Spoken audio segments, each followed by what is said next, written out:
Hi everyone, my name is Mitch Leitner and I am an application scientist with Nanoscience Instruments. Today I will introduce you to the different detector options available on a Phenom SEM, show you how to select them, and briefly describe their applications.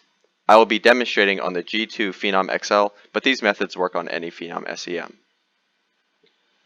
You can select the detector settings from the data bar at the bottom of the screen by left-clicking on the blue text and picking which detector you want to use. You can also select the detector settings in the top menu, which is accessible by clicking the blue arrow at the top of the screen.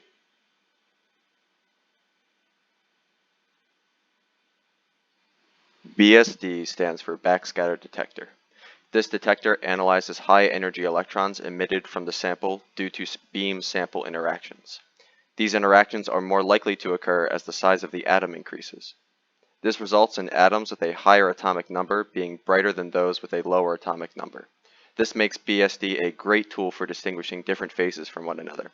In this example, the bright spheres in this image are composed of tin, while the darker material underlying these spheres is composed of carbon. SED stands for Secondary Electron Detector. This detector analyzes low-energy electrons emitted from the sample due to beam-sample interactions.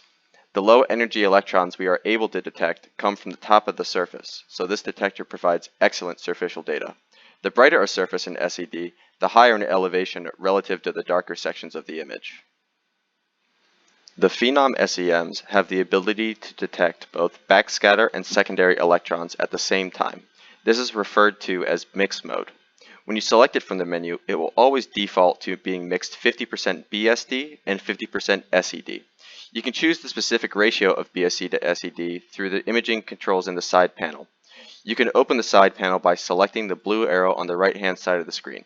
Once open, you can either use the scroll bar to determine the desired ratio, or highlight the number above the scroll bar and type in your desired value.